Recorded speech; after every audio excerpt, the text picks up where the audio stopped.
1924 Khalifah Tombak, 1930 mereka buat persidangan di Jerusalem dan orang Melayu ada di sana. Rupanya orang Melayu 1930 sebelum wujud Malaysia, sebelum wujud Indonesia telah bersama-sama berada di Jerusalem. Tak lama selepas Khalifah Tombak dekat Turki. Kan? Maknanya lama dah rupanya hubungan orang Melayu dan maknanya dan tahun-tahun berikut. Kita pergi ke belakang lagi. Catatan seterusnya mengenai orang Melayu dan juga Palestin ni, iaitu daripada satu orang pendakwah bernama Syekh Ja'far Sadiq. Syekh Ja'far Sadiq ini dia digelar sebagai Sunan Kudus. Jadi pengislaman tanah Jawa dipimpin oleh 9 orang sunan. Sallallahu ala Muhammad, sallallahu ala Muhammad, sallallahu ala Muhammad, sallallahu ala. Bismillahirrahmanirrahim. Assalamualaikum warahmatullahi wabarakatuh. Kita mulakan dengan syair ilir-ilir. Okay. So jadi syair ilir-ilir ni macam saya ceritakan pada kelas pertama. Okay, dia adalah sejak ni dia adalah syair daripada Sunan Kalijaga ketika grup pendakwah iaitu Wali Songo mengislamkan tanah Jawa. So jadi dia punya syair-syair dia untuk beri masyarakat, insya-Allah.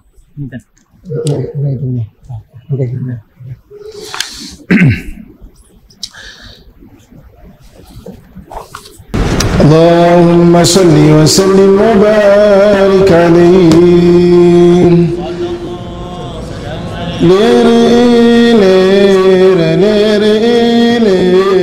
Tandure wasumile taijoroyo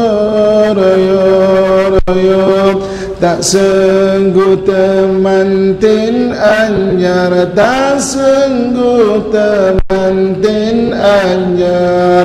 Caangun bocah angun penekno blimbing kuwi luyu penekno kanggun baso dodotiro, kanggun baso dodotiro, dodotiro kumitir bedai pinggir dodamana jlumatama kanggun sebab gasare, kanggun sebab gasare mumpung padang rembulane, rumpung jembar kalangane wasurayu surayu. Takbir, gemar risalah. Salatullah salamullah ala taha rasulillah. Salatullah salamullah ala yasin habibillah, ala yasin habibillah. Tawassalna bismillah وبالهادي رسول الله وكل مجاهد لله بآل البدر يا الله بآل البدر يا الله إلهي سلم الأمة من الآفات والنقمة ومن هم ومن غمة بأهل البدر يا الله بأهل البدر الله إلهي ناجنا واكشف جميع أذية واصرف مكائد العين والتف بأهل البدر يا الله بأهل البدر يا الله bangkitlah tanaman sudah berbunga menghijau berseri-seri bagaikanlah raja sehari bagaikanlah raja sehari pengembala anak gembala panjatlah blimbing itu meskipun licin tapi panjatlah untuk bersihkan pakaianmu untuk bersihkan pakaianmu pakaianmu yang ada tetas di tepi jahitlah perbaiki untuk menuju senja hari untuk menuju senja hari selagi bulan mentambang terang selagi waktu masih terluang mari bersorak-sorak bila gemar takbir gemar risalah. Bismillahirrahmanirrahim. Assalamualaikum warahmatullahi wabarakatuh. Innal hamdalillah nahmaduhu wa nasta'inuhu wa nastahdi wa nastaghfiruh wa natubu ilaih wa na'udzu billahi min syururi anfusina min sayyiati a'malina may yahdihillahu fala mudilla lahu wa may yudlilhu falan tajida lahu waliyyan mursyida.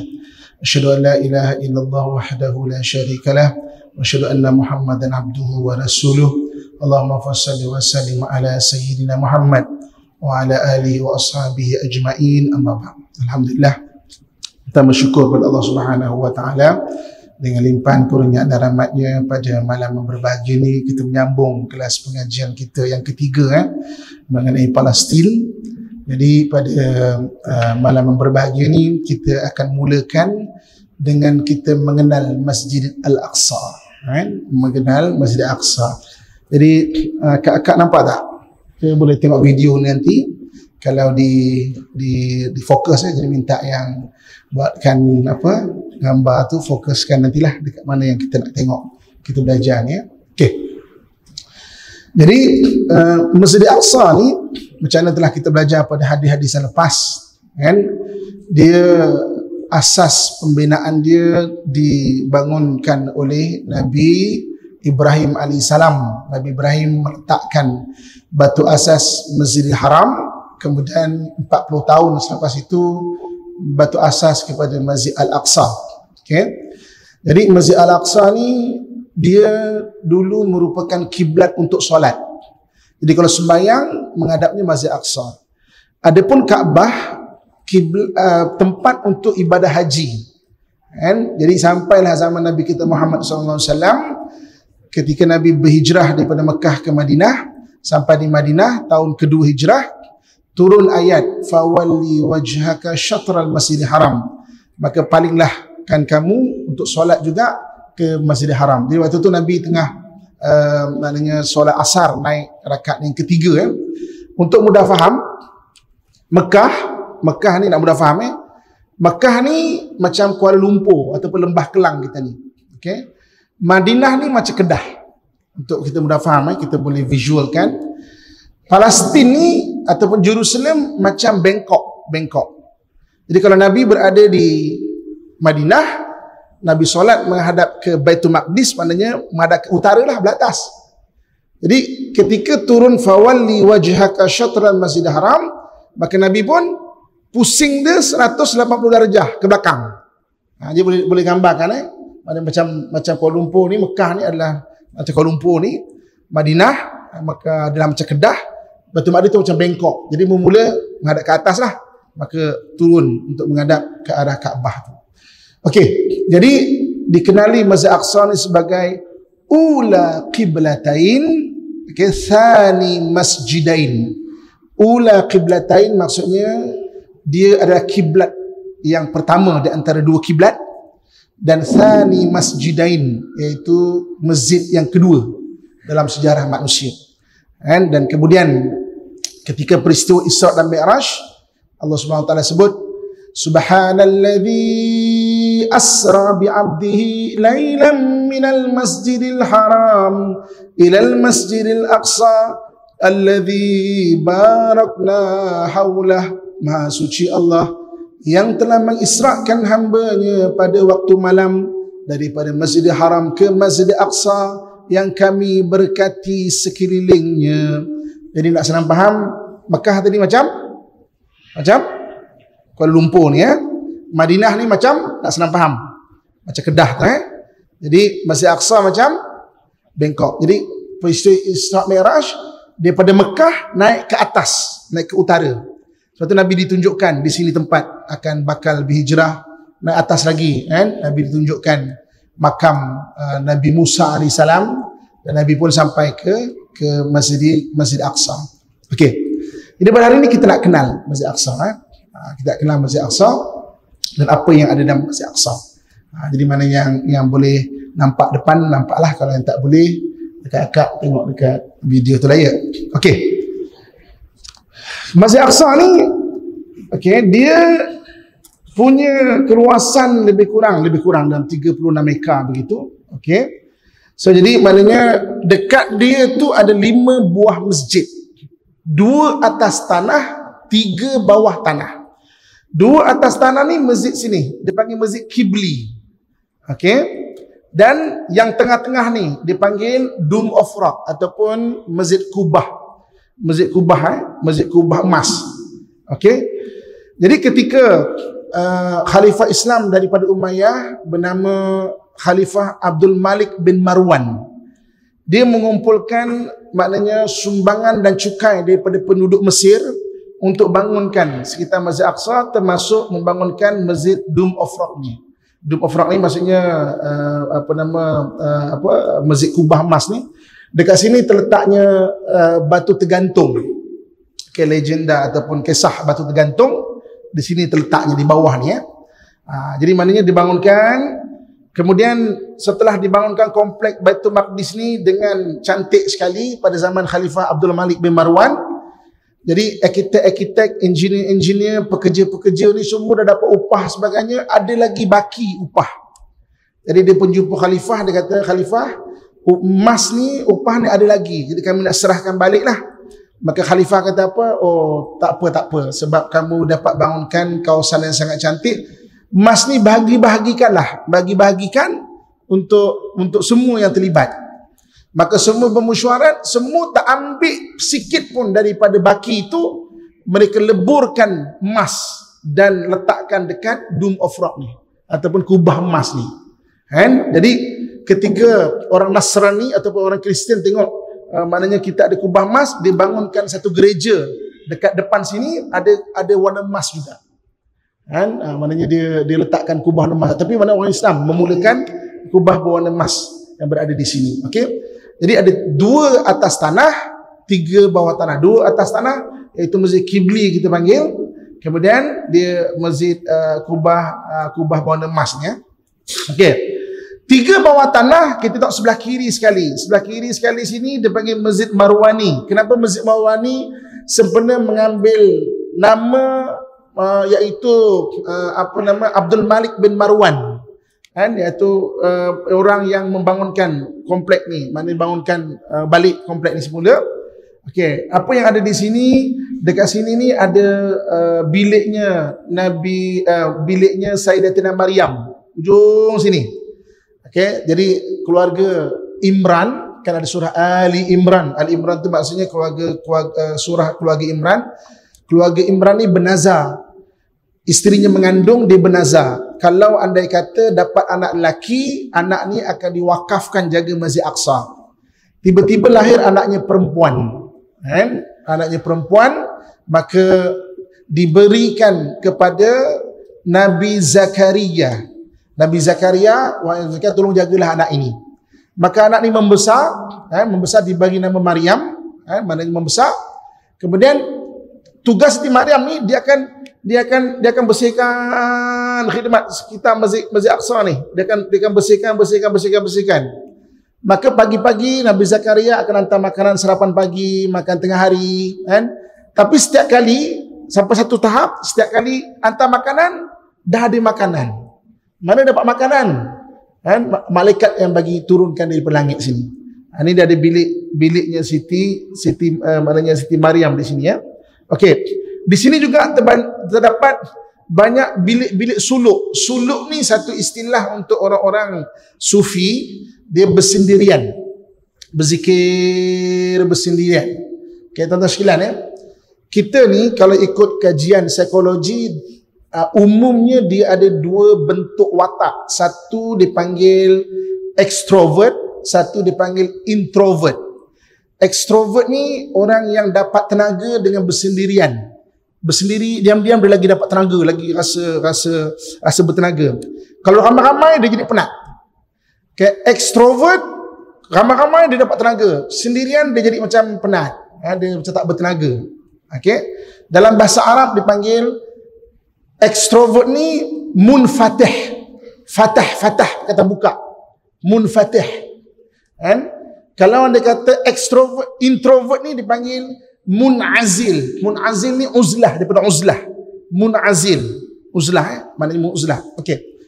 Islam suruh kita explore diri kita. Dia tak suruh kita jadi diri kita semata-mata yang itu. Sebab itu ada amalan-amalan dalam Islam suruh kita jadi munazil dan suruh jadi munfatih. Supaya kita lebih fleksibel. Contoh macam amalan yang munazil, orang introvert, contohnya apa? Disuruh kita bersendirian, duduk, berzikir sendiri, tak campur orang.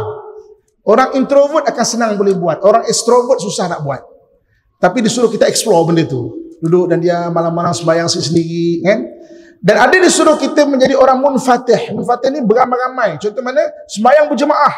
Sampai Nabi kata, orang dekat masjid kena sembahyang berjemaah. Contoh macam bangun buka puasa. Maknanya anjurkan buka puasa. Kamu menganjurkan buka puasa, pahala orang berpuasa yang makan tu di kopi, di salin, dibagi kat kita tanpa mengurangkan pahala orang tu. Maknanya beramai-ramai. Jadi kita disuruh explore dua-dua tu. Jadi maknanya di sini dulu dia ada bilik-bilik untuk orang sufi atau orang-orang yang maknanya untuk beruzlah, duduk zikir, bersendiri sini. Okey. Kemudian masjid kedua bawah tanah dipanggil Masjid Qadim. Masjid Qadim ni di sini bawah sini dia ada, pertama sekali dia ada telaga minyak zaitun. Dulu nak menyalakan lampu ni pakai minyak tau. Jadi orang wakafkan minyak. Telaganya berada di sini. Telaga minyak zaitun. Lepas tu di sini ada tiang daripada zaman Nabi Sulaiman alaihissalam. Nabi Sulaiman tu tarikhnya bila? Kalau timeline 950 tahun sebelum Masihi. 950 tahun sebelum Masihi ya. Okey. Di sini juga yang saya sebut ada perpustakaan lama. Perpustakaan lama dekat lebih 1/2 juta kitab dan manuskrip yang berada di bawah ni. Jadi dulu orang Yahudi pernah bakar Masjid Aqsa ni, hangus. Dia bukan nak bakar Masjid Aqsa, dia nak bakar perpustakaan yang berada di bawah ni. Kalau kita datang ke sana, imam dia percaya kat kita, dia suruh kita bawa balik. Maksudnya manuskrip tu selamatkan. Sebab memang Yahudi tu memang nak musnahkan sebenarnya. Banyak catatan-catatan dalam ni. Okey. Dan masjid ketiga bawah tanah dipanggil Masjid Burak. Masjid Burak ni tempat Nabi menambat burak. Jadi Nabi sampai daripada di sini, daripada Mekah tu sampai sini Nabi tambat burak. Sebab tu di sini dipanggil Masjid Burak. Okey. Sini ni tempat Yahudi yang angguk-angguk antuk kepala tu. Dia panggil Wailing Wall ataupun Western Wall. Sebab sini bahagian barat yang angguk-angguk kepala tu kan. Dekat sinilah Yahudi dia baca kitab dia macam kita tafsir lah. Saya kalau datang ke sana biasanya saya akan datang rapat kat sini, saya tengok, saya suka ambil gambar. Orang belajar kitab Taurat tu ramai-ramai kan. Saya tengok mengantuk-ngantuk dia belajar kitab Taurat dia tu kan. Kitab Taurat yang mengantuk, saya kata sama macam kat masjid kita orang kuliah kan. tidur-tidur macam tu. Macam ni. Kan? Okey. So jadi maknanya di sini yang tempat yang angguk-angguk tu lah ataupun wali wall tu biar kita nampak tu. Okey. Jadi kita di sini pintu biasa kita masuk semua daripada sini biasanya. Kita masuk kita boleh niat iktikaf dah. Sebab seluruh sini adalah kawasan Masjid Aqsa. Masuk iktikaf Okey. Di sini ada makamnya Nabi Sulaiman alaihissalam. Makam Nabi Sulaiman di sini. Dan di sini juga ada penjara jin. Penjara jin Saya tanya Imam Masjid Aqsa waktu Imam kursuskan saya sejarah Masjid Aqsa sini, Imam, ada lagi tak jin kat sini? Dia pegang tangan saya, dah ajak saya jalan, dia kata kau jangan tanya, jalan terus, jujur jalan. Okey. Okey. Ketika Salahuddin Al-Ayyubi dia dapat tawan balik Masjid Aqsa pada tahun 1187 Masihi. 1187 Masihi, dia tutup satu pintu. Ni semua pintu-pintu Al-Aqsa ni pintu Al-Aqsa. Sini ada satu pintu dipanggil Babur Rahmah ataupun Masjid. Dia tutup satu pintu dan dia berijtihad. Pintu ini hanya akan dibuka ketika hampirnya kelahiran Imam Mahdi, Dajjal dan Nabi Isa. Di sini Dan pada tahun 2022 tahun lepas, ulama Jerusalem sudah berijtihad untuk membuka pintu ni. Tapi Yahudi tak bagi sebab yang bahagian luar tu Yahudi tak bagi. Sini. Ni di Babur Rahmah, kat sini ada satu pintu. Sebenarnya jadi sebelah sini sebelah timur. Jadi Syam ataupun Syria di sini. Kan Nabi Isa itu diturunkan di Syam, di Menara Putih, Menaratul Baida. Banyak ulama kita berijtihad Menaratul Baida, Menara Putih itu berada di Masjid Dimashq ataupun Masjid Damsyik. Dan situ ada satu menara putih, di situ Nabi Isa akan turun. Dan daripada sana tu dia akan masuk ke sini lah. Ke sini Okey. Kita pergi dalam Masjid Qibli. Dalam Masjid Qibli orang Yahudi nak supaya kita faham Masjid Aqsa hanya ini sahaja semata-mata.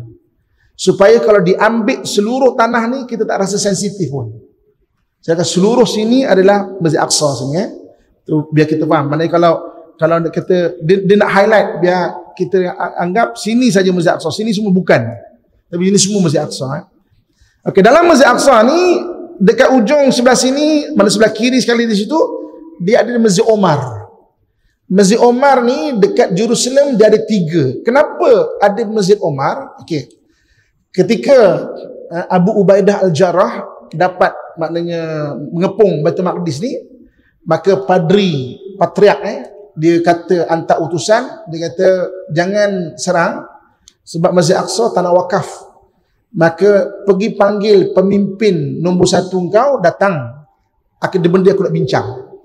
Maka tu yang Sayyidina Umar datang daripada Madinah, maknanya nak senang faham, Madinah mana tadi? Macam Kedah kan? Naik ke atas naik ke atas. Sampai-sampai di sini padri serahkan kunci Baitul Maqdis kepada Sayyidina Umar. Jadi Baitul Maqdis bukan dirampas, bukan kita orang Islam perang, tak kan saya sebutkan dia tanah wakaf. Dia diserahkan oleh orang beriman syariat Nabi Isa kepada orang beriman syariat Nabi kita Muhammad sallallahu alaihi wasallam. Dia diserahkan. Dia bukan dirampas, dia tanah wakaf. Dia diserahkan. Jadi Sayyidina Umar waktu tu buka serban dia, buka jubah dia, bersihkan kawasan Masjid Aqsa ni dengan seluruh para sahabat dan mendirikan solat. Sebab itu di sini dipanggil Masjid Omar yang pertama. Masjid Omar yang pertama berada di sini, dibersihkan. Sebab orang Kristian, orang Nasrani tak ada kena mengena dengan Masjid Aqsa. Dia tak peduli pun. Yang berebut ni kita dengan Yahudi. Sebab Yahudi kata sini adalah tempelnya Sulaiman. Jadi dia itu yang dia nak berebut, nak ambil juga. Pada dia kuil Nabi Sulaiman pada dia tu. Jadi dia nak ambil balik. Tapi ini tanah wakaf orang beriman. Soalannya apakah mereka itu beriman lagi ataupun tidak.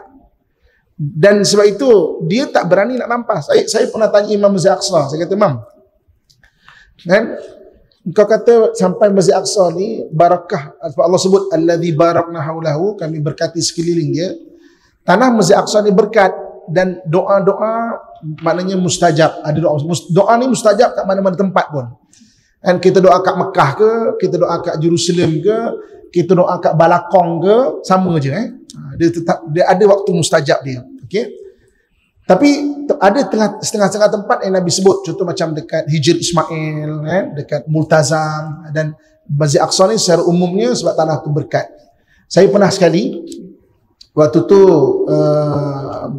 Jerusalem kemarau, dah 3 bulan tak turun hujan.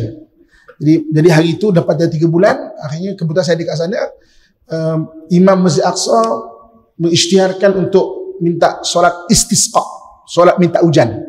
Solat istisqa, solat lepas solat Jumaat, Jumaat semua ramai-ramai dirikan solat istisqa. Hati saya menyebut tau, sebab kita kat Malaysia kadang-kadang lama tak hujan tapi kita ada awan tau. Kita ada awan.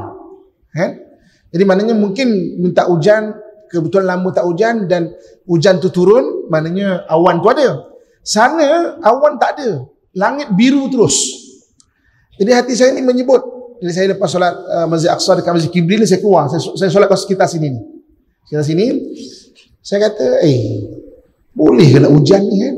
Tak nampak awan langsung. Boleh ke nak hujan? Jadi imam pun dirikan, itu solat istisqa. Panjang dia baca.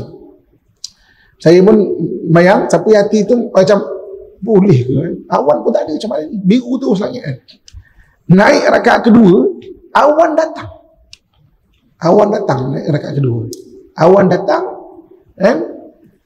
petang hujan sampai 3 hari, melempah sampai ke Jordan, hujan petang tu.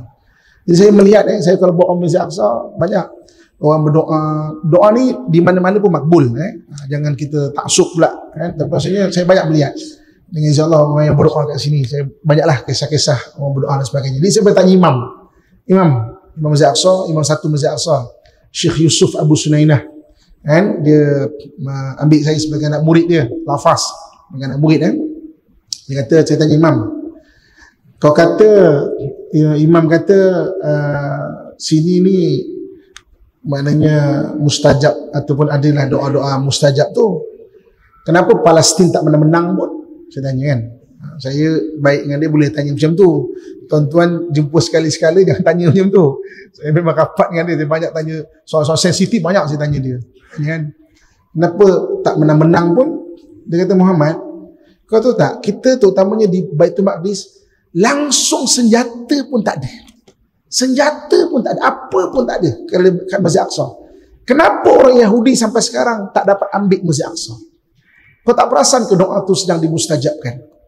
Dia dah ambil banyak tempat, Masjid Aqsa dia tak dapat ambil lagi.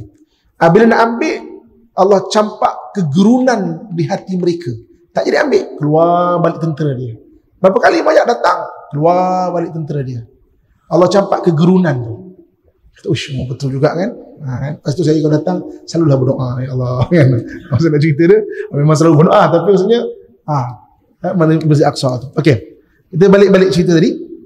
Jadi, catatkan dalam catatan kita, Masjid Umar ni dia ada 3 dekat sekitar Baitul Maqdis. Satu dekat dalam Masjid Aqsa ni, iaitu tepi sini dekat Masjid Kibli ni. Tepi sini. Yang kedua dekat sini. Sekitar sini. Dekat sini ni dia ada gereja yang tua di dunia. Dia panggil Church of Holy Sepulchre. Holy Sepulchre ni kalau ikut version orang Kristian, tempat Nabi Isa disalib. Tapi dalam versi Quran, wama salabuhu wama qataluhu walakin syubbiha lahu. Dia tidak disalib, dia tidak dibunuh, tetapi diserupakan. Jadi maknanya bagi orang versi orang Kristian, Nabi Isa disalib kawasan sini, versi orang Kristian. Tapi bagi Quran, anak murid dia, salah seorang murid diserupakan sebiji dan dialah yang disalib. Disalib di sini. Jadi di sini ada satu salib, ada satu gereja Holy Sepulchre. Maknanya paling tua tempat Nabi Isa kalau ikut maknanya versi orang Kristian disalib situ. Jadi lepas membersihkan Baitul Maqdis, Sayyidina Umar diajak untuk masuk sekitar sini. Sekitar dekat Holy Sepulchre. Masuk dekat Holy Sepulchre, waktu asar masuk. Jadi sahabat pun azan. Allahu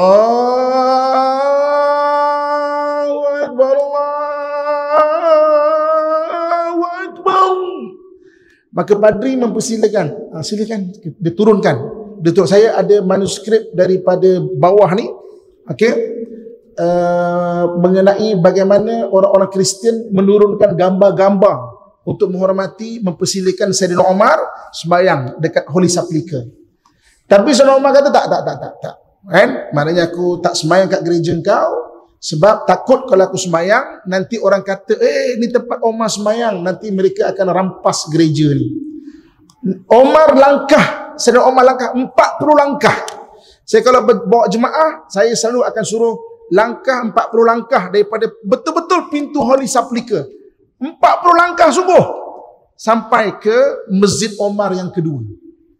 Dekat sini ada satu Masjid Umar satu lagi. Maknanya di situ didirikan sebuah Masjid Umar yang kedua, tempat Saidina Umar sembahyang asar. Kan? Dipanggil Masjid Umar. Yang pertama sini, yang kedua kat sini. Masjid Umar yang kedua. Maknanya 40 langkah. 40 langkah sungguh Tapi sebab Saidina Umar tu besar, kalau kita kecil-kecil langkah panjang sikit lah. Tapi 40 langkah sungguh. Okey, di sini. Okey. Masjid Umar yang ketiga iaitu di Baitul Laham. Baitul Laham lebih kurang 20 km daripada Jerusalem. Dekat situ ada church yang tua juga, dipanggil Church of Nativity. Church of Nativity ini gereja tempat Nabi Isa lahir kalau mengikut pandangan orang Kristian. Maknanya orang Nasrani kata Nabi Isa lahir di Baitul Laham. Baitul Laham di sana, maknanya di situ didirikan satu church.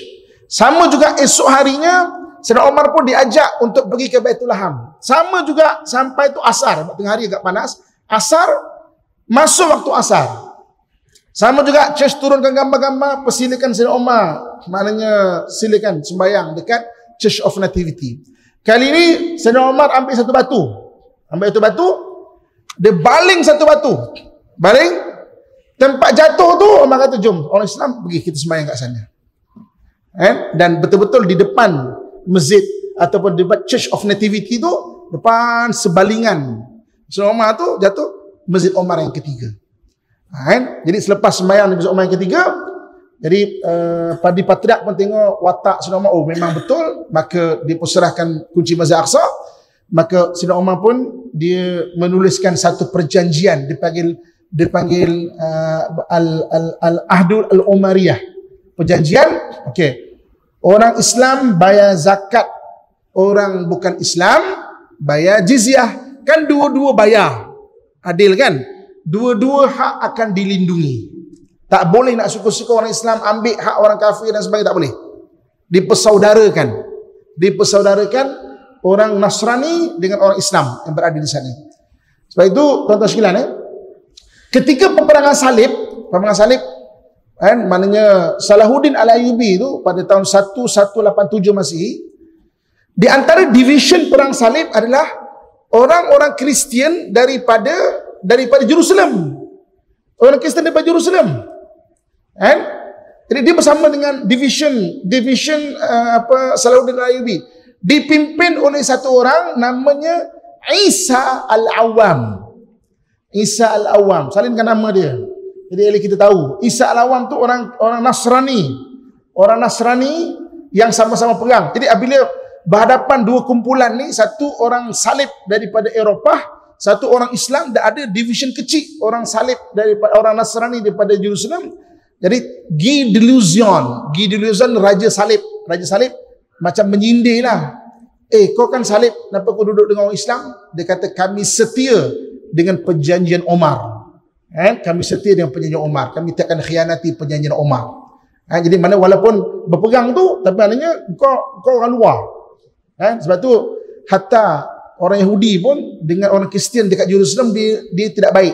Orang Yahudi ludah-ludah aja orang Kristian kat sana. Kalau siapa pernah tengok dia punya klip video tu, sebab dia memang tak ngam. Sebab memang orang Islam dengan orang sana tu, dia maknanya setia dengan perjanjian Umar. Sebab Umar janji keselamatan dia tu. Dan yang pegang kunci Holy Sepulchre adalah orang Islam sampai sekarang. Holy Sepulchre tu kan church besar dia. Yang peganglah kunci tu orang Islam. Pagi-pagi orang Islam akan buka, dan family dia akan buka. Sebab dia menghormati perjanjian Umar tu. So jadi maknanya itu 3 Masjid Umar. Okey. Apa lagi dalam ni? Dalam ni ada dipanggil apa yang dipanggil Maqam Arba'in. Makam Arba'in tu maknanya tempat duduk 40 orang. Okey, dekat tepi sini. Okey, tuan-tuan sekalian kita nak cerita pasal wali sikit lah. Wali Wali ni real wujud. Okey, dia real wujud. Dan dia ada organisasi dia. Nak senang faham, ada tanzim dia. Dia dipimpin oleh satu orang bernama Wali Abdal. Wali Abdal ni satu orang saja. Di bawah Wali Abdal dia ada dia dipimpin oleh satu orang dipanggil Wali Kutub. Wali Kutub. Kita biasa dengar nama Syekh Abdul Qadir Al-Jilani. Syekh Abdul Qadir ni antara Wali Kutub yang kita kenal lah. Syekh Abdul Qadir Al-Jilani. Makamnya berada di Baghdad. Saya baru balik daripada Baghdad. Saya tengok macam mana sampai sekarang ada sekolah dia. Maknanya hidup sekolah dia sampai sekarang. Syekh Abdul Qadir Al-Jilani. Okey. Jadi maknanya dia wali kutub. Meninggal seorang digantikan dengan orang lain. Okey. Di bawah Wali Kutub dia ada 40 orang. Dipanggil Wali Abdal. Wali Abdal ni seorang meninggal akan diganti dengan satu orang yang lain. Bawah Wali Abdal ada dipanggil sebagai Wali Nujaba. Wali Nujaba ni ada 200 orang. Bawah Wali Nujaba baru ada wali-wali yang lain. Satu dunia. Jadi wali ni dia ada dunia dia. Dia ada dunia dia. Saya nak cerita sikit lah. Saya nak cerita sikit pengalaman saya. Tuan-tuan, ibu-ibu, kakak lagi kaya pengalaman daripada saya. Saya ni dengan izin Allah daripada kecil memang belajar agama. Kita belajar banyak konsep-konsep agama termasuk wali-wali inilah. Tapi saya melalui juga pendidikan macam tuan-tuan sekalian. Saya bermula dengan pondok, kemudian arwah ayah saya hantar saya pergi Pakistan. Umur saya 15 tahun. Pergi Pakistan 15 tahun buat tahfiz. Sekarang tak perlu sekarang banyaklah tahfiz yang di Malaysia bagus-bagus. Ni kita cerita 80-an, 90-an cerita ni. Saya dengan Ustaz Haslin Bollywood tu, lebih kurang satu batch lah tu. Tapi dia tempat lain. Tapi dia suka menyanyi. Jadi maknanya memang apa baik sampai sekarang pun. Okey. Jadi atau Pakistan. Balik barulah saya ambil SPM, masuk universiti Melaya, ambil syarah undang-undang. Lepas tu waktu saya habis tu Al-Azhar tengah banyak bagi twinning program. Saya pergi Al-Azhar masuk tahun akhir terus. Waktu dekat Al-Azhar, batch saya waktu tu Ustaz Rushdi Ramli Johor Al-Jauhari, kalau kita kenal. Siapa lagi? Ustaz Halim Hafiz, kalau kita kenal, yang TV naik motor tu siapa lagi? Yang antara lagi ada banyak lah. Ustaz Kak Ikim tu banyak. Tu batch saya kat Mesir, waktu saya ke Mesir pula. Okey, saya belajar mengenai konsep wujudnya wali, tapi sebenarnya saya tak pernah jumpa kat Malaysia waktu tu tak pernah jumpa kat Malaysia. Dan saya pun macam ada ke sebenarnya.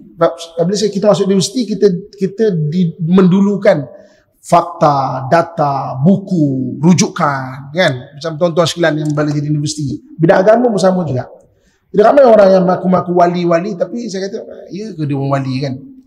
Sampai tahun 2005 saya mula merantau ke banyak negara Arab. Arwah ayah saya kata, Amin.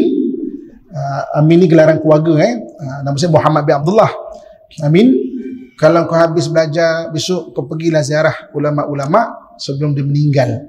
Saya mulakan dengan menziarah Yaman. Saya duduk dekat rumah Habib Omar. 2005 orang tak kenal lagi Habib Omar. Dia ijazahkan saya sanad serban. Kan biasa kita kan dia, okay? Saya duduk kat rumah Habib Omar, tengok macam mana dia berdakwah. Okay? Jadi sebelum saya balik, satu orang pelajar Melayu kat sana waktu tu kata, Ustaz, saya kena ziarah satu orang ni, dia boleh baca hati. Saya kata, ya je kan. Tapi saya layankan je lah sebab dia banyak tolong saya kat sana. Yalah, saya pun datang satu rumah tu. Saya duduk berbual lah 1 jam. Lepas berbual, pelajar Malaysia ni waktu tu, sekarang dia pun dah jadi ustaz dah. Kalau saya sebut pun kita pun kenal nama dia.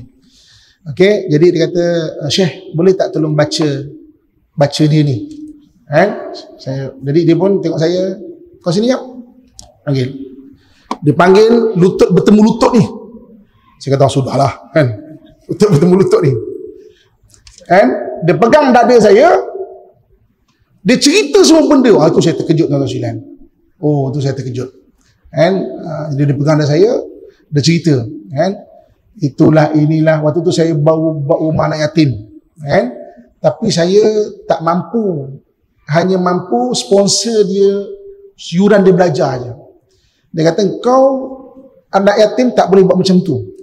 Anak yatim kau kena dudukkan dengan kau kena tarbiyah dia.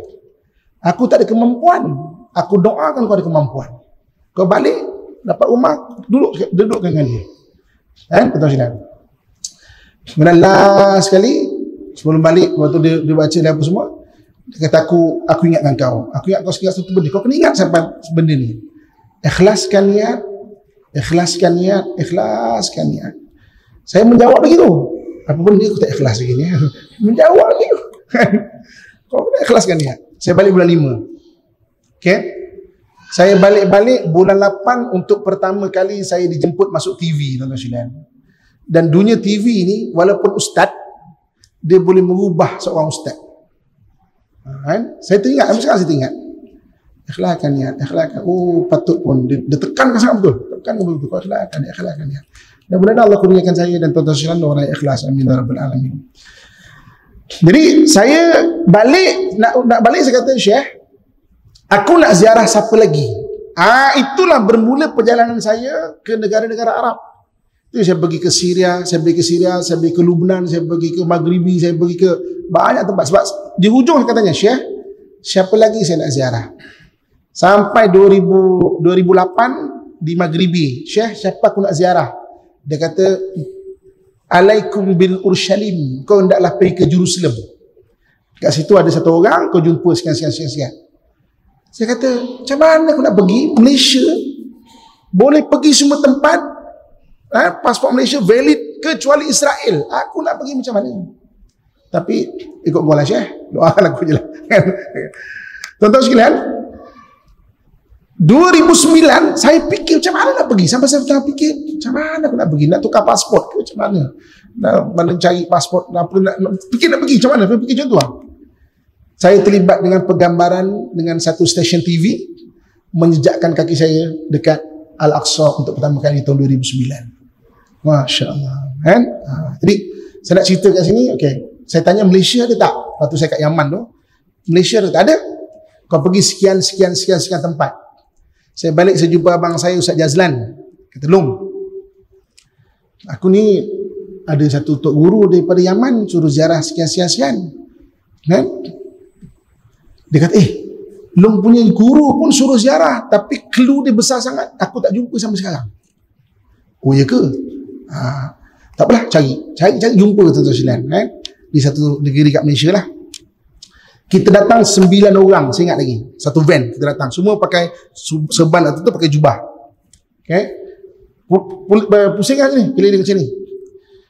Dia pun tengok kan, entah daripada mana. Orang kampung tu pun tak kenal, kan? Jadi maknanya tak ramai kenal. Macam satu budak kecil yang tunjuk kita, oh rumah pakcik tu kat sana. Oh, sampai masuk, entah daripada mana. Saya sekian-sekian, terus macam ni lah. Suspend. Entah. Antara kami tu ada satu orang yang kahwin 2. Kan? Entah kahwin 2 kan. Yang lain-lain ni semua tak fasih bahasa Arab. Ustaz Jazlan, saya.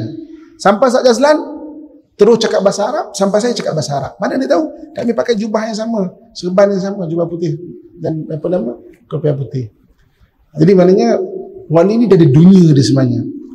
Sebab itu tuan-tuan sekalian, saya suka nak mengimbau kisah bagaimana David Copperfield waktu nak buat satu silap mata besar dekat Malaysia. Tok guru, saya ingat dulu waktu tu tok guru dulu warning, jangan buat. Dah buat kat Singapura, jangan masuk Malaysia. Degil nak masuk juga, lepas tu hilang cerita dia, kan? Ada yang mengatakan jin dia kena tangkap, Allahu alam. Hilang terus cerita dia. Tahu tak kat mana dia sekarang? Hanya dekat US tu, dekat apa nama, tempat apa tu yang paling teruk kat dunia tu apa? Paling teruk kat US apa tu? Las Vegas. Dekat Las Vegas, hall kecil je buat persembahan. Sampai sekarang jumpa kat sana. Kan? Lepas kat Malaysia, cerita dia hilang terus. Dia nak ceritanya wali ni dia dunia dia. kan, yang kita tak tahu, kan? Dan memang dia ada sekitar dan ada di kalangan kita. Sebab itu kita jangan mudah mengata orang selagi mana dia jaga syariat. Kita tak tahu mana orang yang Allah sayang, yang ada sekeliling kita, kita tak tahu. Jadi dan kadang-kadang ada wali dia tahu dia wali, ada wali dia pun tak tahu dia wali, dia pun tak tahu dia wali. Kan satu hari Hasan Basri ni terkenal dengan satu orang yang hebat. Dia mendengar ada satu orang yang doanya cukup mustajab. Jadi dia pun ziarah cari orang tu, jumpa dia kata, "Pakcik, kan, aku dengar ramai orang menyebut doa kau ni mustajab. Ada orang kata kau wali." Pakcik tu kata, tak adalah.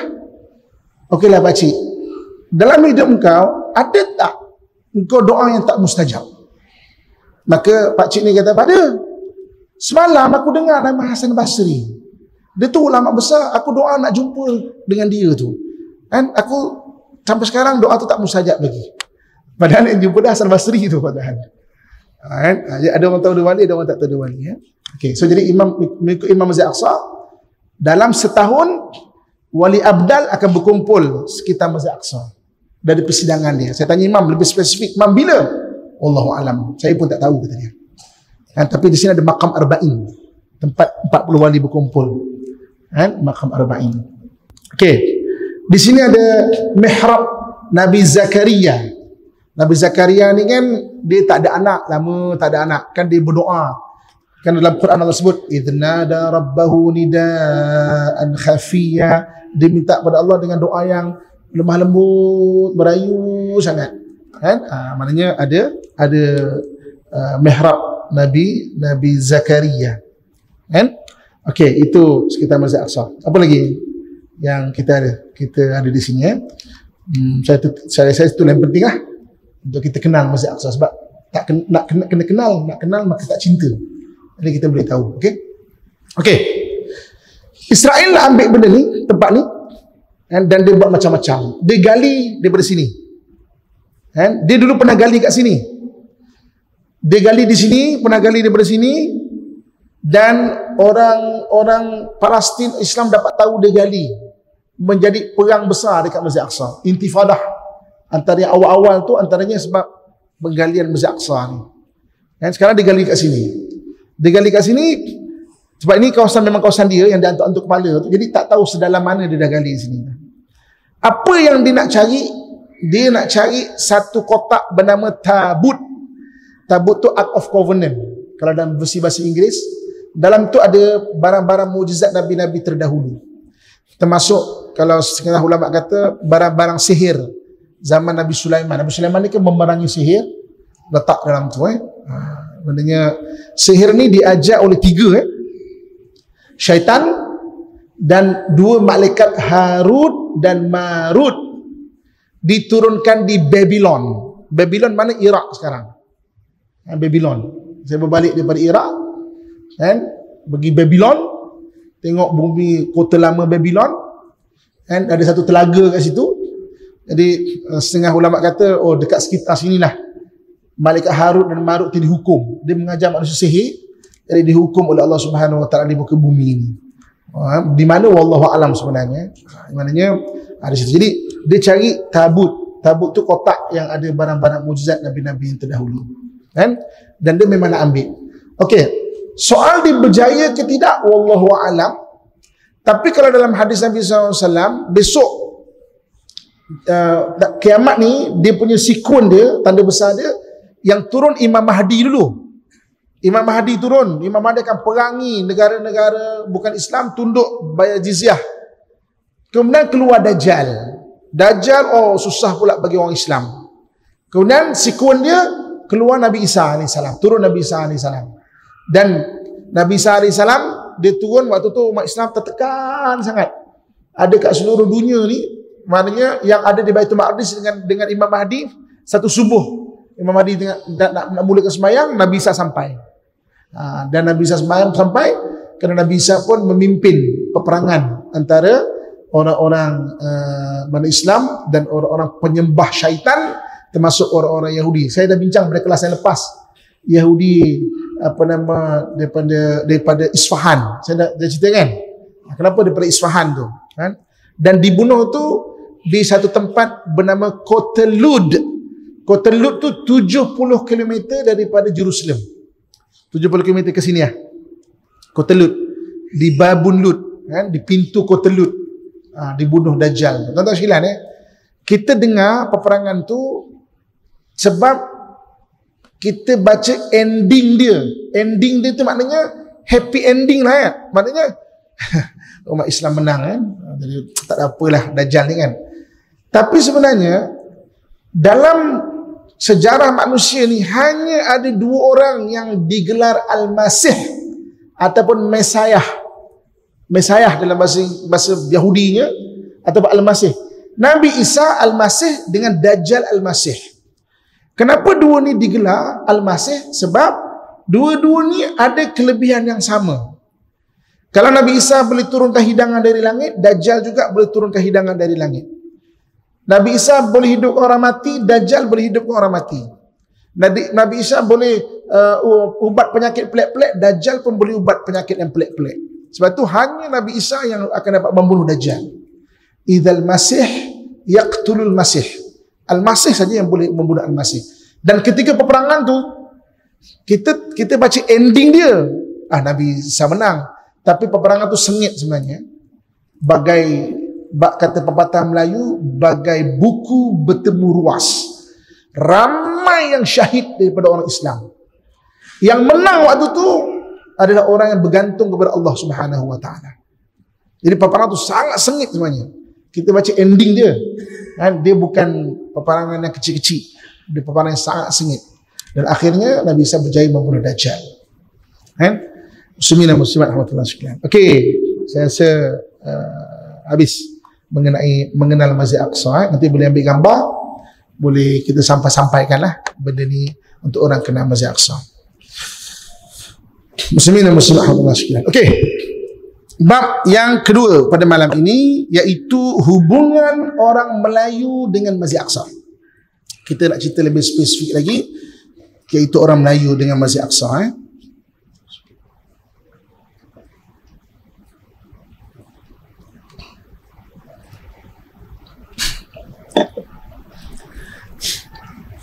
Muslimin dan muslimat rahmatullah sekalian.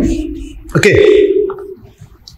Kita sekarang ni orang Melayu, orang Nusantara, orang Nusantara ni dia ada, kalau ikut tanah dulu ada dua tanah, satu tanah Melayu, satu tanah Jawa.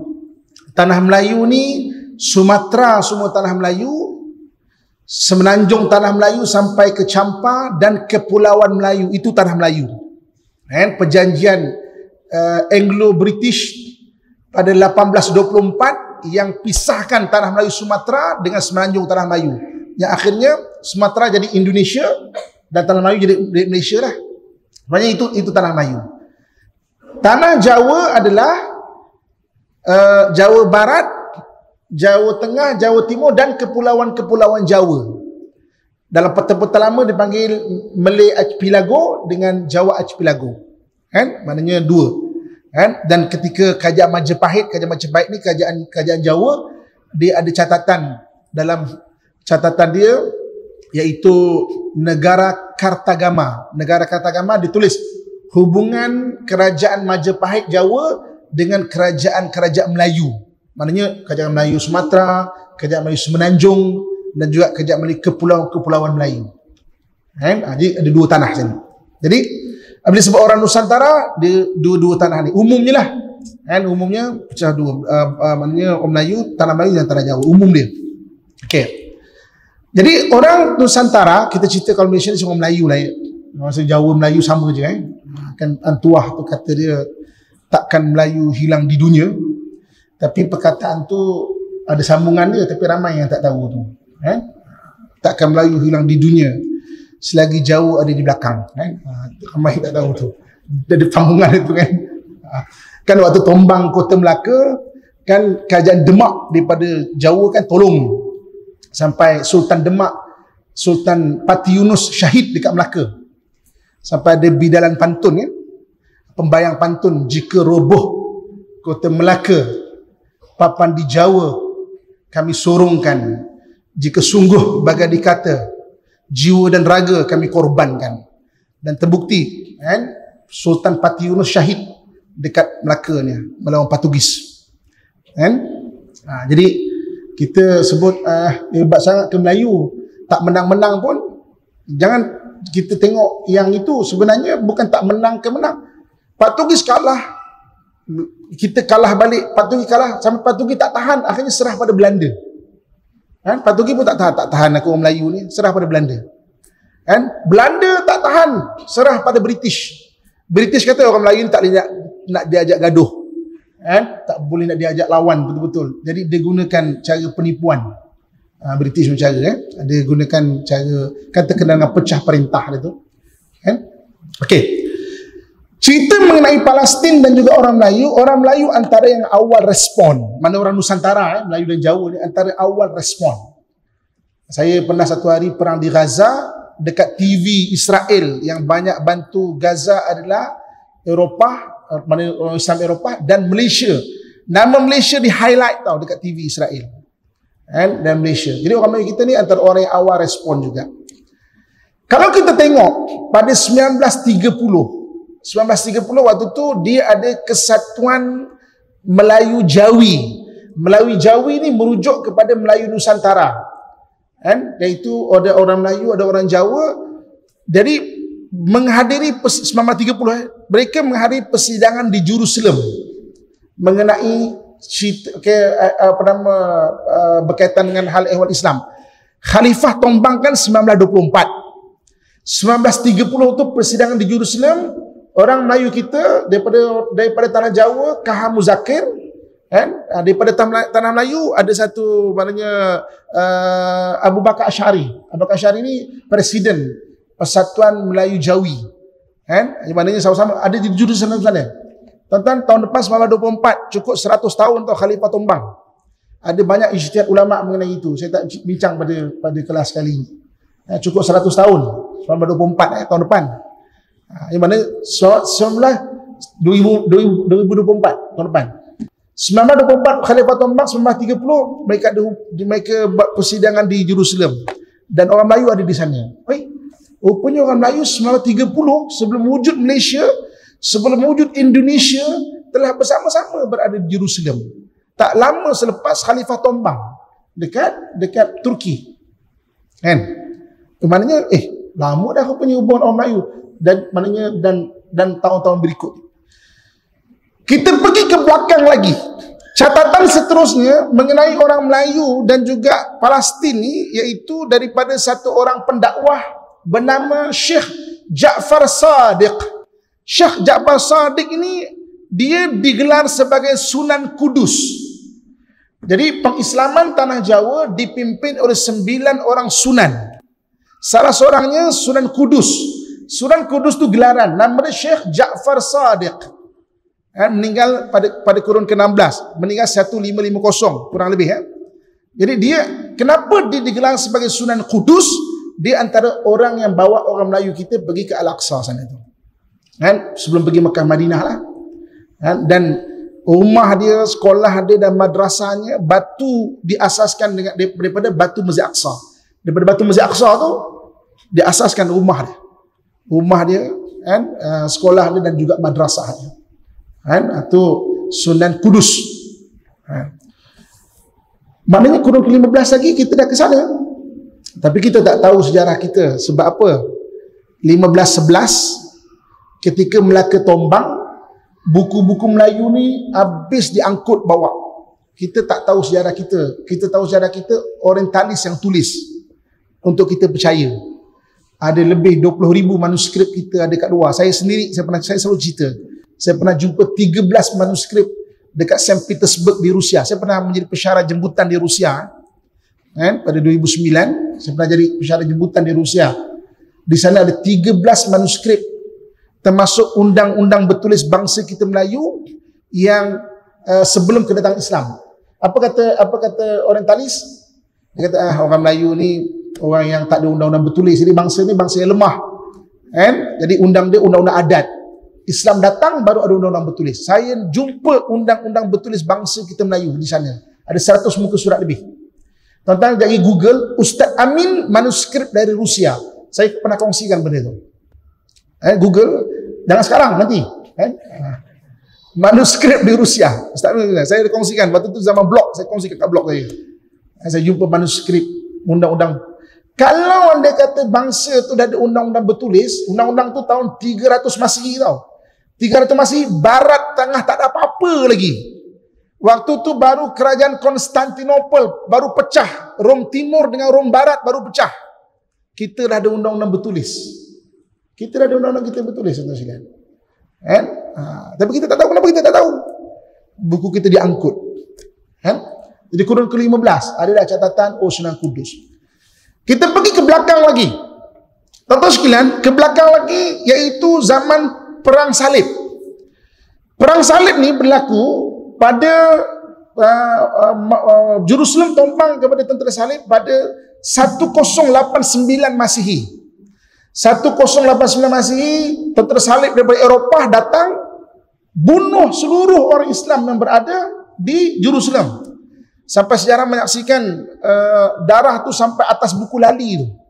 Kita ni orang biasa, darah kita ni ada lebih kurang 4 ke 5 liter atau 8 pint kan, berkurang macam tu kan. Berkurang macam tu kan. Kalau 70,000 orang kali 4 liter, berapa banyak yang ada? Cuba tuan-tuan kalikan. Berapa banyak liter yang mengalir dekat Jerusalem, terutama Baitul Maqdis tu. Dia tukar ni. Tukar Masjid Qibli ni dengan nama Church of Solomon ni. Church Solomon lah. Yang sini Church of Dumi. Church of Dumi. Itu yang sekarang orang panggil Dome of Rock. Dome of Rock tu berasal daripada tentera Salib panggil. Jadi maknanya orang Yahudi anggap sini tempat dia, sebab daripada dia dekat batu tergantung tu adalah batu yang paling suci bagi orang Yahudi. Sini dia panggil Holy Holies. Maknanya terlalu suci lah bagi dia. Dekat ni. Dekat batu tergantung tu. Dia tukar nama. Masjid Marwani ni, Masjid Marwani tempat jadi stable kuda. Kuda-kuda diletakkan namanya. Masjid bawah tanah kat sini, Masjid Marwani ni. Sebab dia tak ada kena-mena Masjid Aqsa, jadi dia hina Masjid Aqsa macam tu. 1089 Masihi. Kemudian tuan-tuan sekalian, ada satu orang panglima Islam namanya Syekh Nuruddin Mahmud Az-Zanki. Syekh Nuruddin Mahmud Az-Zanki. Syekh Nuruddin Mahmud Az-Zanki ni kita sangat berterima kasih dengan dia sebab dia adalah orang yang menyelamatkan jasad Nabi daripada dicuri oleh orang Yahudi daripada Maghribi. Tuan-tuan pernah dengar tak? Pernah dengar tak? Dua orang Yahudi daripada Maghribi menyamar jadi orang alim sangat pada tahun 1150 Masihi. Jadi Syekh Nuruddin Mahmud Az-Zanki tu waktu tu tengah perang salib ni. Perang salib. Jadi kemudian dia satu hari tu Nabi datang kat mimpi dia. Nabi kata, "Tengok aku daripada dua orang ini." 3 kali bangun jaga, mimpi lagi. Jadi dia kata kat panglima dia, apa halnya? Tak tahulah tuan, jom kita pergi Madinah lah. Sama kan, nak senang faham, daripada Bangkok tu turun ke Kedah, nak senang faham. Bukan daripada Bangkok tau, ni nak senang faham. Dari Jerusalem tu pergi ke Madinah. Sampai pun tak tahu apa benda ni ya. Jadi kemudian dia pun buat kenduri, buat makan, jemput, minta gubernur Madinah jemput semua wajib hadir. Dia kata semua hadir tak? Ada 2 orang tak hadir. Siapa dia? Orang alim daripada Maghribi. Paksa dia hadir. Paksa-paksa Syekh Nuruddin pun pergi ke rumah dia, tengok-tengok ada lubang. Dah sampai ke makam Nabi dan nampak kaki Sayyidina Umar. Kan dia punya turutan tu Rasulullah, Sayyidina Abu Bakar, Sayyidina Umar. Dia nampak kaki Sayyidina Umar. Mana kalau lambat sikit jasad Nabi dia dah dicuri. Jadi Syekh Nuruddin Mahmud Az-Zanki ni jasa besar dia adalah menyelamatkan jasad Nabi SAW. Jadi dia bernazar, kalaulah andai kata aku berjaya tawan Baitul Maqdis, aku akan buat 2 benda. Satu, aku akan makmurkan Masjid Aqsa dan Masjid Nabi Ibrahim. Yang kedua, aku akan letakkan benda wakaf. Apa wakaf dia? Dia buat 2 buah mimbar. buah mimbar akan diletakkan, satu dekat Masjid Aqsa, satu dekat Masjid Nabi Ibrahim. Tapi tak sempat, meninggal dia pada 1174 Masihi. 1174 meninggal dia. Syahid, tak sempat, meninggal dia. Maka perjuangannya diteruskan oleh anak muridnya, iaitu Salahuddin Al-Ayyubi. Maka Salahuddin Al-Ayyubi kan, maknanya memerangi tentera salib sampai pada tahun 1187 Masihi. 1187 berlaku peperangan Hittin. Tuan-tuan ingat tak apa nama perpustakaan ni? Saya sebut tadi. Perpustakaan Hittiniyah, sempena dengan kekalahan salib di peperangan medan Hittin. Ini kan Maktabah Hittiniyah ni. Sempena nama tu. Nama kekalahan salib tu, maknanya kemenangan Islam. Jadi tentera Hittin menang 1187 Masihi. Maknanya Hittin tu jauh, lebih kurang 200 km dari Jerusalem. Maka Salahuddin Al-Ayyubi pun bergerak pergi ke Baitul Maqdis, tepung Baitul Maqdis.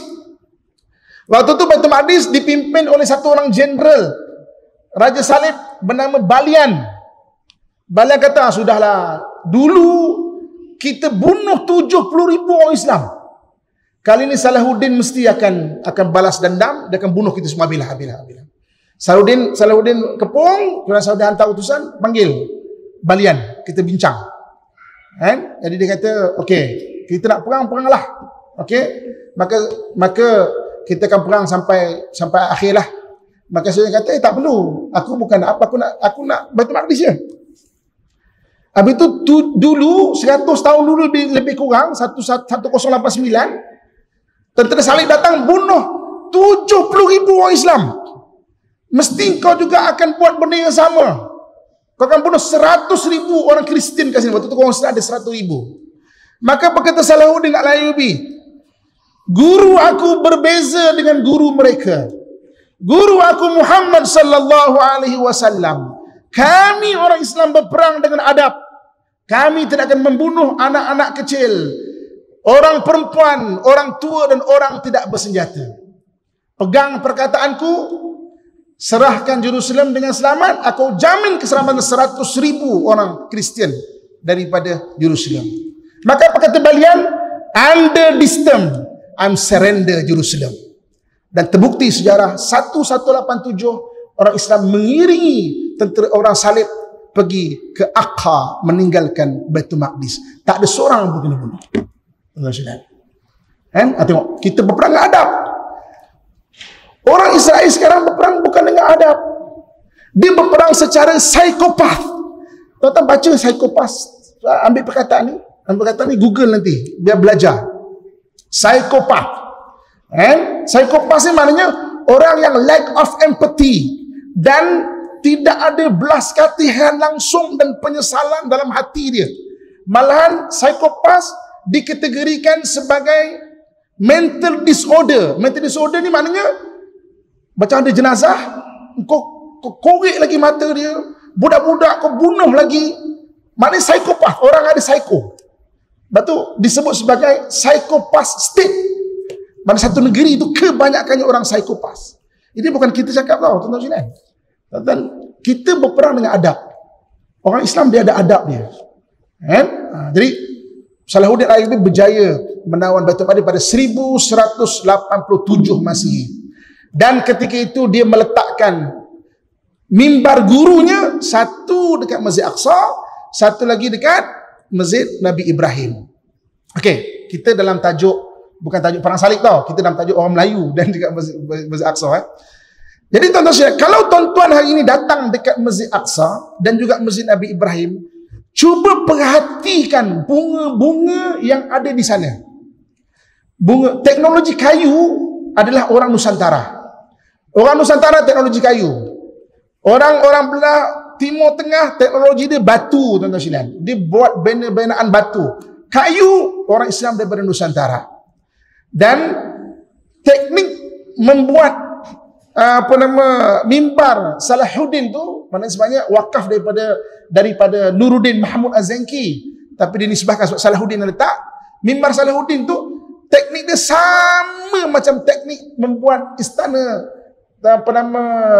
Pulau Meranti dipasak dan ditanggam, tak ada satu paku pun, tak ada satu gam pun digunakan.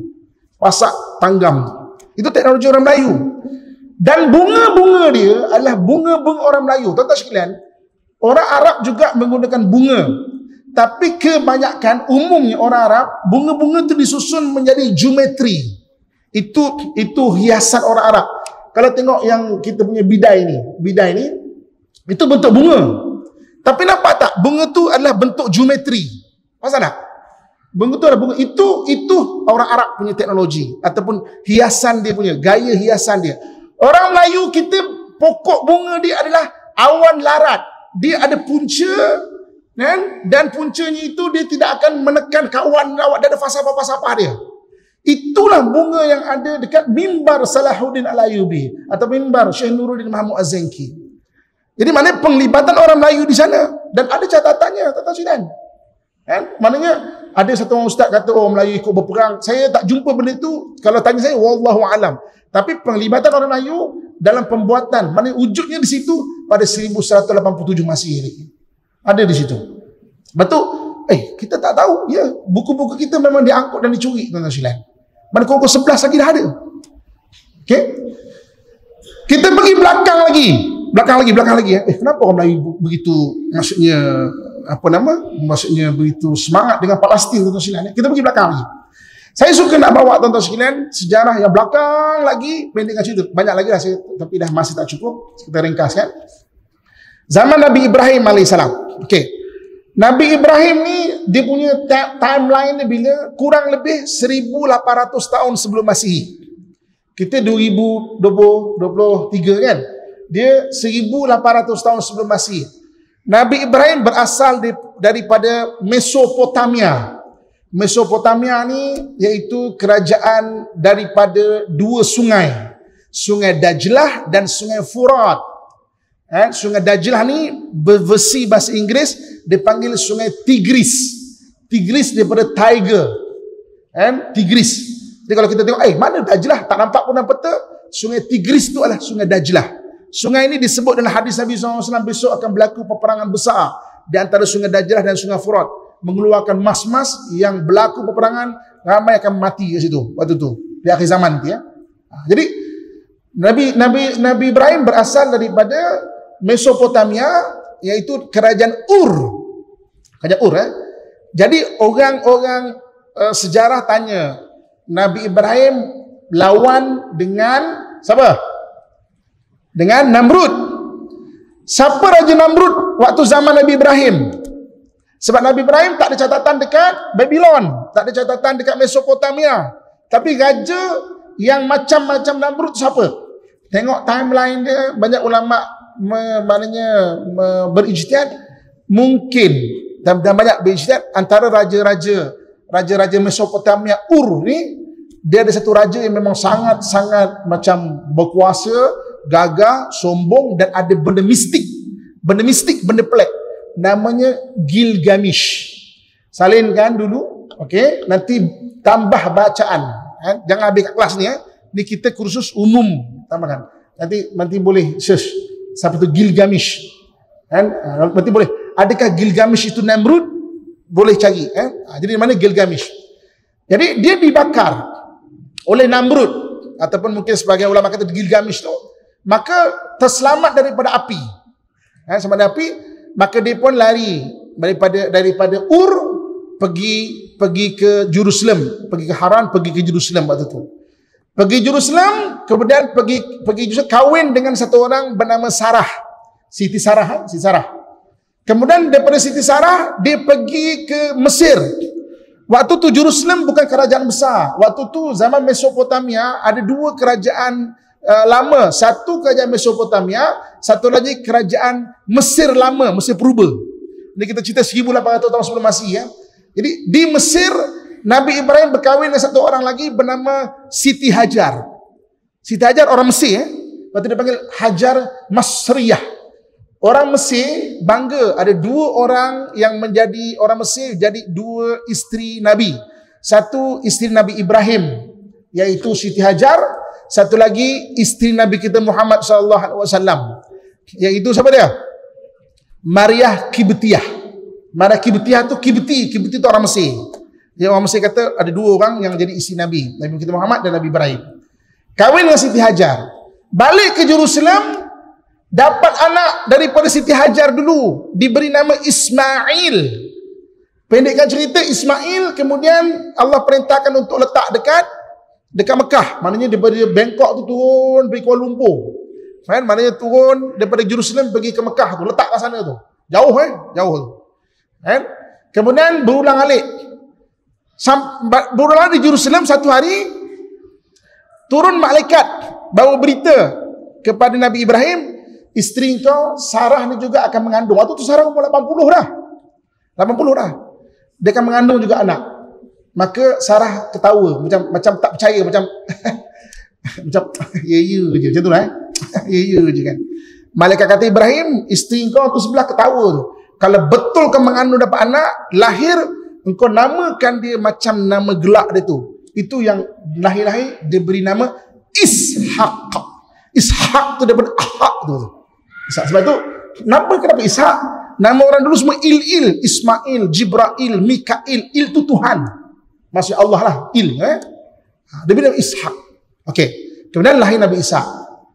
Kan mana ada nama Nabi Nabi Ismail lah. Okey. Catatan daripada Baitul Maqdis, Nabi Ibrahim ada isteri ketiga setelah meninggalnya Siti Sarah. Dia berkahwin dengan satu orang bernama Keturah. Tuan-tuan sekalian, Keturah ni bukan kita punya versi tau. Orang-orang Nasrani, ahli-ahli kitab kaji siapa Keturah. Tuan-tuan nanti pergi dekat Amazon kan cerita kan. Pergi type, belilah buku, tambahkan bacaan. Type Abraham and Keturah.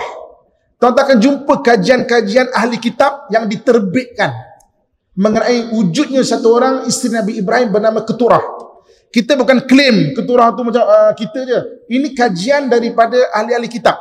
Dan ada catatan daripada Baitul Maqdis. Saya pernah tanya Imam Masjid Aqsa, Imam, betul ke ada isteri bernama Keturah? Imam kata betul. Benda itu tak asing kan bagi orang di sana. Kita memang asing sebab kita belajar kafar. Hanya dua saja.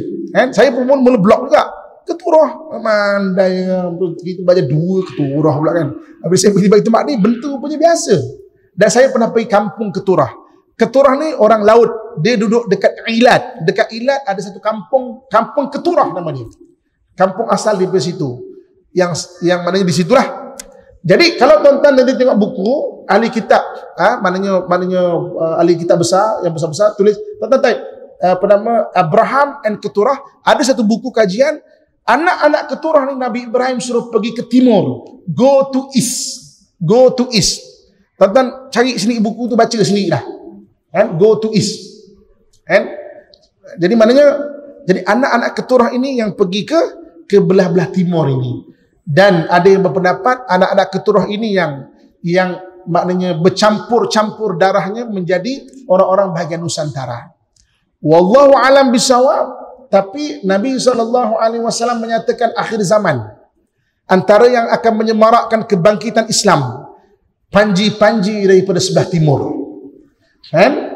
Anak timur mana? Oleh kerana hadis itu disebut daripada Madinah, mungkin Pakistan, mungkin India, mungkin kita Nusantara, mungkin China, mungkin juga Jepun.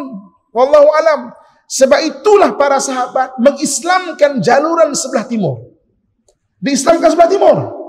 Kan? Ada makam sahabat di Guangzhou, China sana tu. Makam sahabat diislamkan jaluran timur ni, tentu sudah. Kan? Jadi maknanya kenapa perlu susah payah nak mengislamkan sebab belah-belah timur, belah kita ni. Dan orang Melayu kita satu-satunya bangsa yang memang dinisbahkan dengan Islam. Orang Melayu adalah Islam, tersebut dalam perlembagaan. Macam juga satu bangsa dekat Eropah, bangsa Armenia. Bangsa Armenia dinisbahkan dengan orang yang berpegang dengan ajaran Nabi Isa AS. Sebab tu orang Armenia ada tempat dekat Jerusalem. Jerusalem ni dia ada 4 bahagian. Satu untuk orang Islam, satu untuk orang Yahudi, satu untuk orang Kristian, satu untuk orang Armenia. Kenapa Armenia? sebab dia satu-satu bangsa yang menisbahkan seluruh bangsa itu adalah orang Kristian, orang Armenia. Macam kita orang Melayu kita. Orang Melayu kan takrifan dalam perlembagaan pun Melayu adalah Islam, kebudayaan Melayu dan berbahasa Melayu. Tak ada mana-mana bangsa yang lain yang menisbahkan Melayu itu dengan Islam. Bangsa itu dengan agama Islam. Jadi tuan-tuan sekalian, kalaulah andai kata kajian ni maknanya betul, dah hadis Nabi SAW menyatakan bangsa timur tu, maknanya antaranya adalah memang kita antara anak-anak timur ni, maka tak mustahil. Mana kebangkitan tu daripada sini betul lah. Dan sebab itu pada kurun ke-15 ahli kitab cuba mengkafirkan balik anak-anak timur.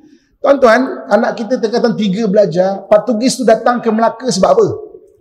Kan 3G, glory, gospel dan juga gold. Diorang nak cari emas, dia angkut emas. Sebab tanah kita ni ditulis oleh Ptolemy kurun kedua sebagai semenanjung emas, Golden Kersani ataupun Aurora Kersani. Pernah dengar tak pasal besi Kursani? Kan ada orang cakap besi daripada Khurasan, tapi saya kalau melihat buku saya rasa besi memang tanah Melayu, sebab Ptolemy menyebut kita Golden Kersani. Memang satu semenanjung yang besi dia besi-besi yang hebat-hebat lah cerita dia. Dan memang kalau saya cerita panjang lagi, ada relau besi dan sebagainya. Okey, antara tiga-tiga bangsa ni, okay, Melayu, orang Arab dan orang Bani Israel. Kita nak tengok, maknanya kalau Quran menyebut tentang dua bangsa, Arab dan juga orang-orang Bani Israel, dan juga attitude mereka. Orang Arab terkenal dengan pengkhianatan. Umumnya bangsa-bangsa lain ada juga khianat, tapi darah dia ada pengkhianatan kalau dia tidak beriman. Tuan-tuan rujuk surah At-Taubah ayat 97. Surah At-Taubah ayat 97 Allah sebut Al-A'rab asyaddul kufra wan nifaq. Orang Arab kalau tidak beriman paling kufur, paling munafik. Munafik ni maknanya pengkhianatan, paling pengkhianat kalau tak beriman. Sebab tu sejarah orang Arab penuh pengkhianatan. Tengok sejak daripada zaman sahabat-sahabat lagi, bagaimana Sayyidina Osman kena bunuh, Sayyidina Ali kena bunuh, Sayyidina Husin kena bunuh. Sayyidina Husin tu dijemput untuk pergi ke Kufah untuk jadi khalifah. Tentera Yazid datang, seorang pun tak bela, dibiarkan. Cucu Nabi itu maknanya terjadi peristiwa pembunuhan Sayyidina Husin tu. Pengkhianatan, tuan-tuan sekalian. Kan? Tuan-tuan, kita belajar tombangnya Utsmaniyah, jahatnya adalah Kamal Atatürk. Tapi tuan-tuan kena baca 1916, wujudnya revolusi Arab. Orang Arab semuanya khianat Khalifah Utsmaniyah. Sebab dia dah jadi khalifah, mengganti Khalifah Utsmaniyah. 1916, 1917 Baitul Maqdis jatuh ke British. 1917. Sebab dia kata, okey, kita tombang khalifah, kau lantik kami jadi khalifah orang Arab. Quran sebut Al-A'raf asyaddul kufra wan nifaq. Sekalipun ada ahli tafsir yang kata Al-A'raf sini adalah orang Arab Badui, raja-raja Arab sekarang keturunannya apa, tuan-tuan sekalian? Keturunannya apa? Kalau kita sebut Al-A'raf dalam Quran itu adalah orang Badui, raja Arab sekarang itu orang apa? Adakah bangsawan Quraisy ataupun berasal orang Badui? Kalau ada orang Badui, disebut Quran Al-A'rab asyaddul kufra wan nifaq. Kalau tak beriman, kita tak beriman. Orang Yahudi pula, Quran sebut apa? Paling penakut. Dan memang orang Yahudi ni memang bangsa dia penakut. Dia tak berani nak menentang mata. Kalau kita pergi lah, kita tengok dia beralih mata dia. Dan Quran pun sebut bagaimana ketika Nabi Musa ajak berperang, dia kata apa? Musa, idhhab anta wa rabbuka faqatila innaha huna qaidun. Musa, kau pergilah perang dengan Tuhan kau, nanti dah menang tu kau panggillah kami. Kan sejarah Quran sebut pun itu. Dia memang paling penakut. Dia tak berani, tuan-tuan sekalian. Dalam darah dia, gen dia ada memang penakut. Kita bukan buat cerita tau. Tuan-tuan boleh baca psikologi, Jewish psychologist, dia memang bangsa penakut. Ahli psikologis dia pun mengakui, Quran pun juga menyebut benda itu. Orang Melayu kita ada apa, tuan-tuan sekalian? Orang Melayu kita, kalau kajian daripada orang Barat, orang Melayu ni dia ada satu kelebihan, Dia memang orang berani. Orang Melayu adalah orang yang berani. Orang Melayu satu-satunya bangsa, mana orang Nusantara, orang Melayu sebenarnya orang Melayu, bukan orang Melayu ataupun bangsa Nusantara, dia ada apa dipanggil sebagai amok. Tuan-tuan pernah dengar? Amok dalam kamus tu berasal daripada perkataan orang, daripada perkataan Melayu. Amok ni bukan mengamuk laki bini tu bukan mengamuk laki bini. Abang nak kahwin lagi baling pinggan, itu mengamuk Amok ni sampai satu stage dia dah tak takut mati dah. Benda tu ada gen kat tuan-tuan sekalian. Tuan-tuan kalau beriman, ada nekat, tuan-tuan jadi orang yang berani, tuan-tuan sekalian. Itu bukan kita claim sebab kita orang Melayu kita orang Melayu berani tau. Kita bukan claim. Itu kajian daripada barat sendiri pun mengakui orang Melayu itu dia ada amok. Amok tu maknanya dia berani mati. Dia macam tak takut matilah.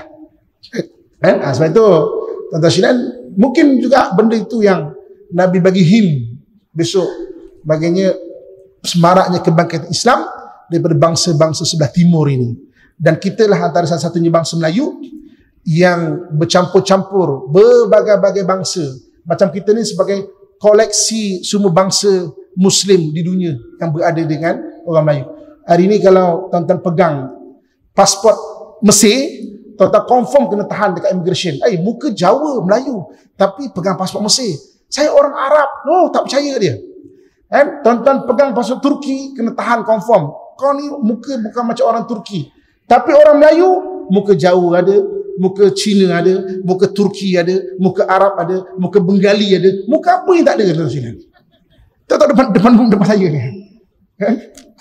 Kita gabungan semua bangsa tuan. Sebab tu banyak bukan kita bukan claim banyak bangsa ulama-ulama kata kebangkitan akhir zaman tu memang daripada antaranya adalah belah-belah kita ni tuan-tuan.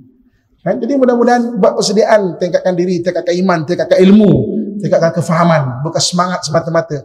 Kita kena kenal leluhur kita, kita punya sejarah kita punya jati diri kita, dan kita kena kenal apa yang membuat kekuatan kita itu Islam itu sendiri untuk kita menjadi sebuah bangsa yang hebat sebagai bangsa Muslim di akhir zaman ini.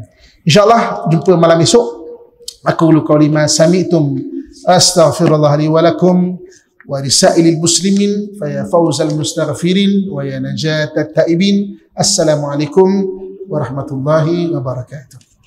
Jom kita akhiri sekali lagi dengan syair daripada Sunan Kalijaga. Lera dandure usumi lera tai joroyo tak sungguh temantin anyar, tak sungguh temantin anyar. Cah angon, bocah angon,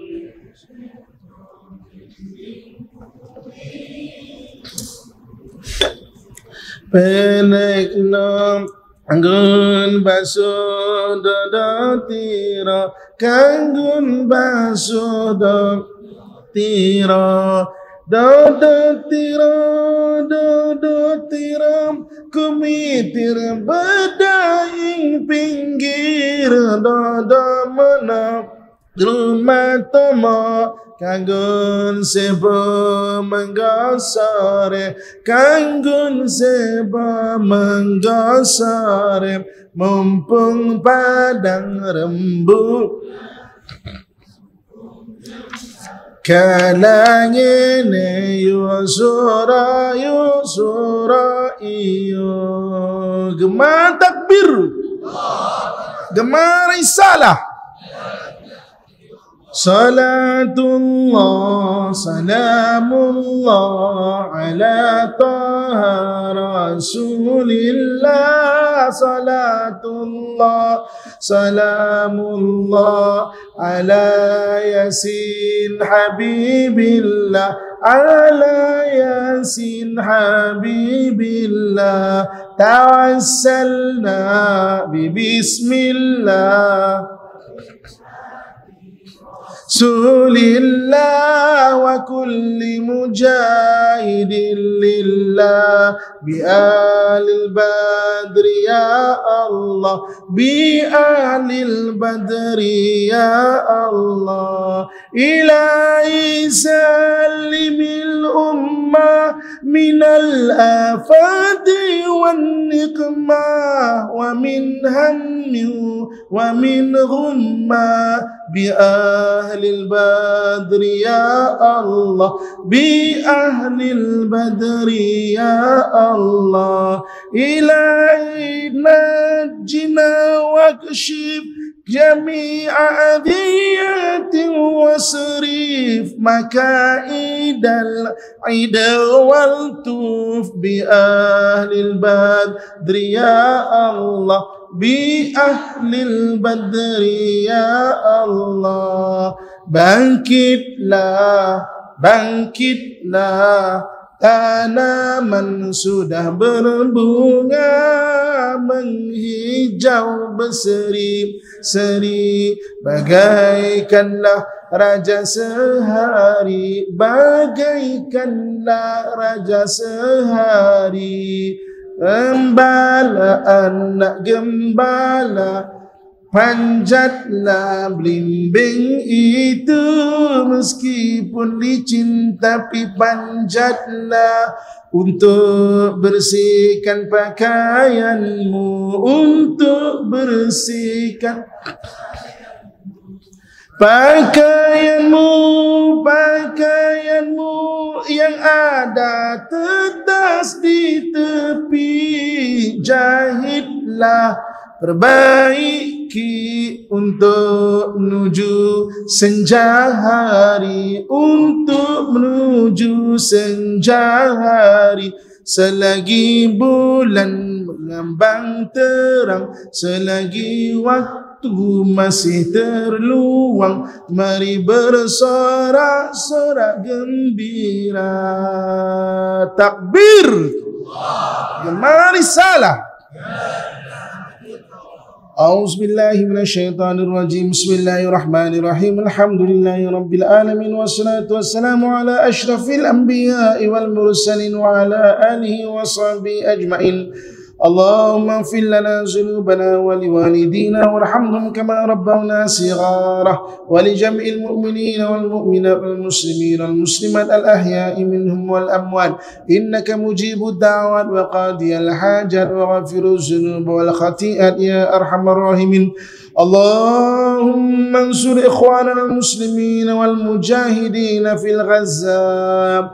Allahumma ansur ikhwanana al-muslimin wal mujahidin fil Palestin. Allahumma ansur ikhwanana al-muslimin wal mujahidin fi kulli makan wa fi kulli zaman birahmatika ya arhamar rahimin. Wa sallallahu ala sayyidina wa maulana Muhammad wa ala alihi wa sahbihi أجمعين سبحان ربك رب العزة عما يصفون والسلام على المرسلين والحمد لله رب العالمين تقبل الله منكم منا منكم تقبل يا كريم الحمد لله